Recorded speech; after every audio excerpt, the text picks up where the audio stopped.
नमस्कार विद्यार्थी मित्रांनो, मराठी जी के बी के या यूट्यूबच्या ऑनलाईन प्लॅटफॉर्मवर तुमचं स्वागत आहे। विद्यार्थी मित्रांनो, तुम्हाला माहितीच आहे अनुसूची हा टॉपिक खूप महत्त्वाचा आहे। कोणत्या पण परीक्षा बघा तुम्ही त्यामध्ये अनुसूचीवर प्रश्न विचारला जातो, त्यामुळे अनुसूची हा टॉपिक आपल्याला करणं गरजेचं आहे। तर चला सुरुवात करूया। त्या अगोदर तुम्ही जर आपल्या चॅनलला नवीन असाल तर प्लीज चॅनलला सबस्क्राईब करा आणि व्हिडिओला लाईक करा। बघा टोटल किती अनुसूची आहे भारतीय संविधानात राज्यघटनेत, तर टोटल 12 अनुसूची बरोबर। अगोदर किती होत्या? सुरुवातीला 8 होत्या, नंतर कालांतराने 4 अनुसूची जोडल्या आल्या। अगोदर किती होत्या? 8, नंतर कालांतराने 4 जोडल्या। आता टोटल किती अनुसूची? 12 अनुसूची आहे। तर या 12 प्रत्येक अनुसूचीमध्ये कशा-कशाचं वर्णन आहे त्याच्याबद्दल आज आपण आजच्या व्हिडिओमध्ये डिस्कस करणार आहे। पहिल्या अनुसूचीपासून तर शेवटच्या अनुसूचीपर्यंत तुम्ही व्हिडिओ बघायचा आहे। अवघ्या 3 मिनिटात 3 ते 4 मिनिटात मी सगळ्या अनुसूची तुम्हाला डिस्कस करून दाखवतो। बघा या ठिकाणी अनुसूची क्रमांक पहिला आहे। या ठिकाणी काय सांगितले? केंद्र आणि केंद्रशासित प्रदेशाची जी नावे आणि त्यांची सीमा असते याचं वर्णन कोणत्या अनुसूचीमध्ये दिसतं? केंद्रशासित प्रदेशाची नावं आणि त्याची जी सीमा आहे त्याचे वर्णन कोणत्या अनुसूची आहे? पहिल्या अनुसूचीमध्ये लक्षात ठेवायचं आहे। त्यानंतर अनुसूची क्रमांक 2 नंबरची बघा, 2 नंबरची अनुसूचीमध्ये काय सांगितलेलं आहे? राष्ट्रपती, राष्ट्रपती, राज्यपाल, त्यानंतर न्यायमूर्ती, त्यानंतर संसद सदस्य आणि विधानसभेच्या सदस्यांचे वेतन। थोडक्यात लक्षात ठेवायचं वेतन आणि भत्ते। ही जी दुसरी नंबरची अनुसूची आहे याच्यात काही वेतन आणि भत्त्याचा उल्लेख केलेला आहे। वेतन प्लस भत्ते लक्षात ठेवायचं आहे। तर कोणाकोणाचे वेतन आणि भत्त्याचा उल्लेख केलेला आहे? तर त्यात राष्ट्रपती, राज्यपाल, सर्वोच्च न्यायालयाचे न्यायाधीश, हायकोर्टाचे पण न्यायाधीश, त्यानंतर संसदेचे सदस्य आणि विधानसभेच्या सदस्याचे वेतन, म्हणजे वेतन आणि भत्त्याचा उल्लेख कोणत्यामध्ये? अनुसूची क्रमांक 2 मध्ये। त्यानंतर अनुसूची क्रमांक नेक्स्ट बघा या ठिकाणी तिसरी अनुसूचीमध्ये काय? तिसरी अनुसूचीमध्ये तिसरी, तर याच्यात किती शब्द दिसते तुम्हाला? 3, म्हणून शपथ लक्षात ठेवा। शपथमध्ये किती शब्द? 1 2 3। तिसरी अनुसूची या प्रकारे तुम्ही लक्षात ठेवू शकता। तर शपथ कोणाकोणाची शपथ आणि प्रतिज्ञा दिलेली याच्यात? राष्ट्रपतीची शपथ, त्यानंतर उपराष्ट्रपतीची शपथ, त्यानंतर मंत्रिगटाची शपथ, त्यानंतर न्यायमूर्ती आणि संसद सदस्य यांच्यासाठी शपथचा उल्लेख तिसऱ्या अनुसूचीमध्ये केलेला आहे। लक्षात ठेवायचं फक्त विचारू शकतो तिसऱ्या अनुसूची कशाशी संबंधित आहे? तर शपथ घेण्याशी संबंधित आहे। कोण कोण शपथ घेऊ शकतो त्या अनुसूचीनुसार? राष्ट्रपती, उपराष्ट्रपती, मंत्रिगट, न्यायमूर्ती आणि संसदेचे सदस्य। त्यानंतर प्रश्न क्रमांक समोरचा बघा, या ठिकाणी तुम्हाला सांगितलं चौथी अनुसूची काय माहिती आहे का? राज्यघटनेत राज्यसभेत प्रत्येक राज्यपालाला असलेले प्रतिनिधित्व। चौथी अनुसूची काय सांगते? राज्यसभेत जे प्रत्येक राज्याला असलेले प्रतिनिधित्व आहे, राज्यसभेत प्रत्येक राज्याला जे असलेले प्रतिनिधित्व आहे त्याचा उल्लेख कोणत्या अनुसूचीमध्ये? चौथ्या अनुसूचीमध्ये। एवढं लक्षात ठेवा फक्त। राज्यसभेत प्रत्येक राज्याला प्रतिनिधित्व कशा संबंधित? प्रतिनिधित्व संबंधित आहे, प्रत्येक राज्याला प्रतिनिधित्व आहे त्याच्यामुळं। त्यानंतर प्रश्न क्रमांक नाही आपला अनुसूची क्रमांक आहे 5व्या नंबरची।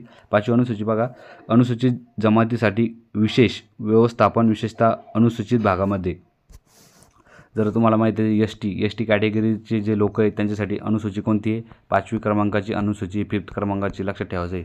त्यानंतर अनुसूची क्रमांक समोरचा आहे 6 नंबरची। 6व्या अनुसूचीमध्ये काय सांगितले? जे ईशान्य भारतातील राज्य आहे, ईशान्य भारतातील राज्य कोणते? आसाम आहे। कोणतं आहे? आसाम। त्यानंतर कोणतं आहे?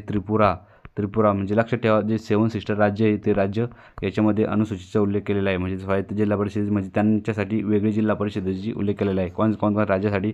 आसाम, त्रिपुरा, त्यानंतर मिझोराम, त्यानंतर मेघालय आणि 1 2 3 4 म्हणजे टोटल 4 राज्यांसाठी या ठिकाणी उल्लेख केलेला आहे की त्यांच्यासाठी काय स्वतंत्र हे राहील, स्वतंत्र जिल्हा परिषदेची व्यवस्था करण्यात आलेली आहे।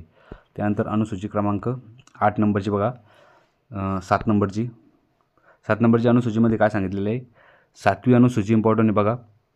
युनियन, स्टेट आणि कॉन्करंट लिस्ट म्हणजे केंद्र, राज्य आणि समवर्ती सूची।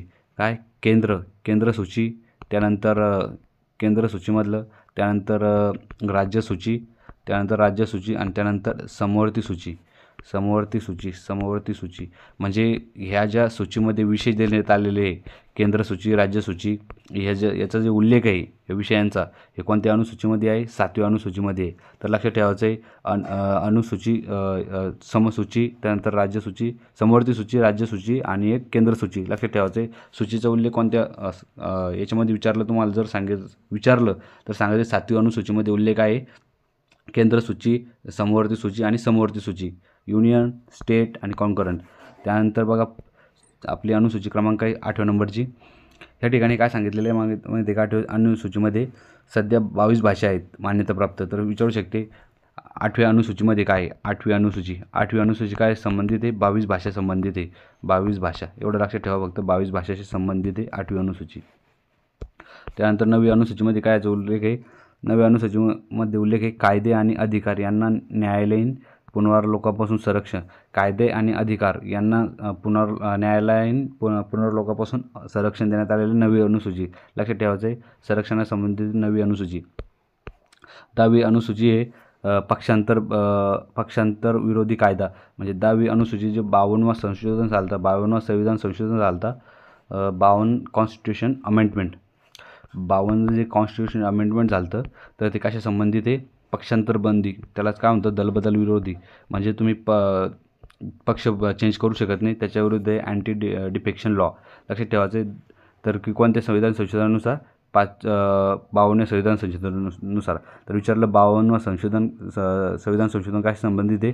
तर याची जर तुम्ही मल्टिप्लिकेशन केलं तर 10 येतं.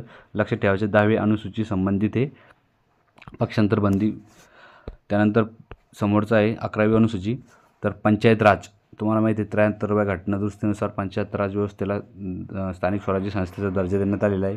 तर 11वी अनुसूची कायशी संबंधित आहे? 11th अनुसूची ती आहे याच्या संबंधित आपले पंचायत राज संबंधित. त्यानंतर 12वी अनुसूची आहे स्थानिक स्वराज्य संस्थांशी संबंधित विषय. जे स्थानिक स्वराज्य संस्थेत विषय आहे त्या विषयांचा उल्लेख कोणत्या अनुसूचीमध्ये आहे? 12व्या अनुसूची आहे. बघा आपण पहिल्या अनुसूचीपासून तर ते 12व्या अनुसूचीपर्यंत टोटल तुम्हाला सांगितले कोणती अनुसूची कशाशी संबंधित आहे. तर चला एकदा रिव्हिजन मारून घेऊ आपण त्याच्यावरती. परत एकदा फास्टमध्ये सांगून देतो मी तुम्हाला. टोटल संविधानामध्ये किती सूच्या होत्या? तर तुम्हाला माहिती आहे टोटल संविधानामध्ये अगोदर 8 होत्या. त्यानंतर किती झाल्या? त्यानंतर झालेल्या आहे काय झालं मार्करला आहे हां चालन नाही का? 9 पेज सांगते ते. 1 मिनटं आता चालन. हां तर बघा टोटल संविधानामध्ये टोटल 12 अनुसूची आहे. अगोदर होत्या 8, त्यानंतर प्लस झाल्या 4, म्हणजे टोटल किती झाल्या? तर 12. त्यानंतर पहिली अनुसूची काय सांगतं? केंद्र आणि केंद्रशासित प्रदेशाची नावे आणि सीमांचे वर्णन. त्यानंतर नेक्स्ट अनुसूची काय सांगते? नेक्स्ट अनुसूचीमध्ये दुसरी अनुसूचीमध्ये काय सांगितलं? वेतन आणि भत्ते. त्यानंतर तिसरी अनुसूचीमध्ये काय आहे की शपथ. तिसऱ्या अनुसूचीमध्ये उल्लेख आहे शपथेचा. त्यानंतर चौथ्या अनुसूचीमध्ये उल्लेख आहे जे राज्यसभेत असलेले म्हणजे राज्यसभेत प्रत्येक राज्याला असलेले प्रतिनिधित्व. म्हणजे त्या ठिकाणून राज्यसभेत प्रतिनिधित्व पाठवले जाते अनुसूची चौथ्यानुसार. 5वी अनुसूची काय संबंधित? जी एस टी कॅटेगरीतले लोक आहे त्यांच्यासाठी विशेष आरक्षणाचा जो उल्लेख आहे तो 5व्या अनुसूचीमध्ये करण्यात आलेला आहे.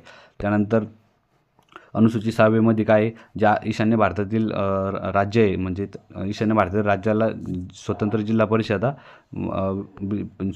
परिषदाची व्यवस्था केलेली आहे. तर त्यामध्ये कोणकोणते राज्य येते? आसाम येतं, मेघालय येतं, त्रिपुरा येतं आणि एक मिझोराम येतं.